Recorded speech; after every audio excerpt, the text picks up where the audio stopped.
नमस्कार, मी अजिंक्य भातंब्रेकर. तुम्ही पाहताय लोकशाही मराठी. प्राईम टाइम मध्ये आपल्या सगळ्यांचं स्वागत. मुंबईतल्या प्रसिद्ध जुहू चौपाटीवर गेल्या 2 महिन्यांपासून पसरलेल्या कचऱ्याच्या साम्राज्याविरोधात लोकशाही मराठीनं सातत्यानं आवाज उठवलाय. आज या पाठपुराव्याचा 48वा दिवस आहे. लोकशाही मराठीच्या दणक्यानंतर अखेर पालिकेला जाग आलेली आहे. पालिकेनं चौपाटीवरचा कचरा उचलण्याचं काम वेगानं सुरू केलेलं असलं तरी आता प्रशासनाचा एक नवाच सावळा गोंधळ समोर आलाय.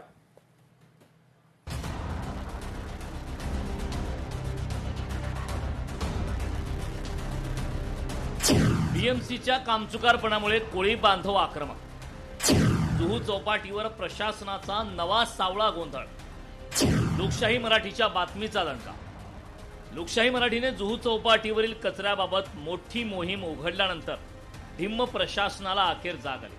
चौपाटीवरील कचरा साफ करण्याच्या कामाला वेग आला. मात्र चौपाटीवरून जमा केलेला कचरा पालिकेचे कर्मचारी हे थेट जवळच असलेल्या खारंदांडा कोळीवाड्याच्या दिशेने आणून टाकत असल्याचा गंभीर आरोप स्थानिकांनी केलाय. समुद्र किनारा स्वच्छ दाखवण्याच्या नादात पालिकेने कोळीवाडा परिसरात कचऱ्याचे डोंगर उभे केले. जुहू चौपाटीवरील कचऱ्याचा पाठपुरावा करणारी लोकशाही मराठीची टीम थेट कोळीवाड्यात पोहोचली असता तिथली परिस्थिती अत्यंत भीषण असल्याचं पाहायला मिळालं. पालिकेने चौपाटी साफ करून सर्व कचरा खारदांडा परिसरात आणून डंप केल्यामुळे संपूर्ण कोळीवाड्यात दुर्गंधी पसरली. वेळेत हा कचरा उचलला जात नसल्याने स्थानिक कोळी बांधव प्रचंड संतप्त झाले असून आरोग्याचा गंभीर प्रश्न निर्माण झालाय. या सगळ्यांविषयी तिथल्या स्थानिक कोळी बांधवांशी बातचीत केली आमच्या प्रतिनिधी मीनाक्षी म्हात्रे यांनी.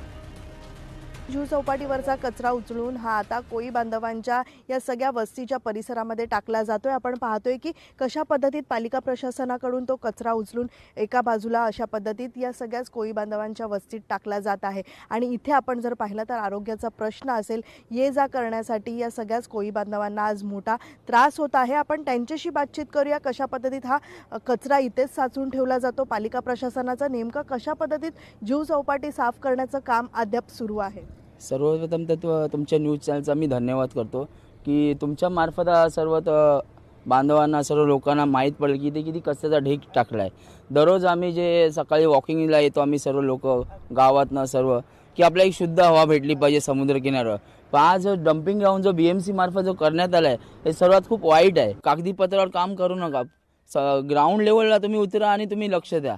मला हे सांगायचं आहे की BMCला की तुम्ही आहे ना सर्व तर साफसफाई ठेवा आणि आपला जो गणेश उत्सव जो येणार आहे तो मोठ्या उत्सवात आणि साजरा झाला पाहिजे, लोकांच्या आनंदामध्ये गेला पाहिजे. बस हेच सांगायचं आहे BMCला. त्यांनी पहिला प्लास्टिक बंद करावा, जेणेकरून तो नाल्याच्या मार्फत तो समुद्रात येणारच नाही आणि जेणेकरून तो परत तो तुम्हाला उचलला लागणारच नाही. तर तो पहिला प्लास्टिक बंद करावा आणि जो समुद्र साफ करण्यासाठी तुम्ही जो माणसं लावली ना त्यांना व्यवस्थित काम करायला सांगा, जेणेकरून का लोकांना त्रास होणार नाही, आमच्या आरोग्याचा प्रश्न हे स्वच्छ हे होईल, साफ होईल. समुद्र किनारा स्वच्छ करायचा आणि आमची वस्तीभोवती कचरा ढकलायचा हा कुठला न्याय, असा सवाल करत कोळी बांधवांनी महापालिकेविरोधात तीव्र चिंता आणि संताप व्यक्त केलाय. पालिका प्रशासनाने या प्रकरणी तातडीने गांभीर्याने दखल घेऊन कोळीवाड्यातील हा कचरा लवकरात लवकर हटवावा अशी आक्रमक मागणी आता कोळी बांधवांकडून केली जाते. उशिराने जाग आलेल्या प्रशासनाने आणि स्थानिक लोकप्रतिनिधींनी तातडीने या समस्यावर तोडगा काढावा ही अपेक्षा आहे. लोकशाही मराठी या मुद्द्यावर प्रशासनाला जाब विचारणे आणि कोळी बांधवांना न्याय मिळेपर्यंत आपला पाठपुरावा असाच सुरू ठेवणार आहे.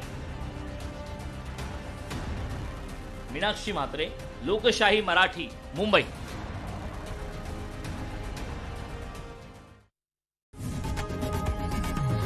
लोकशाही मराठी ऐका, पहा, जागरूक रहा.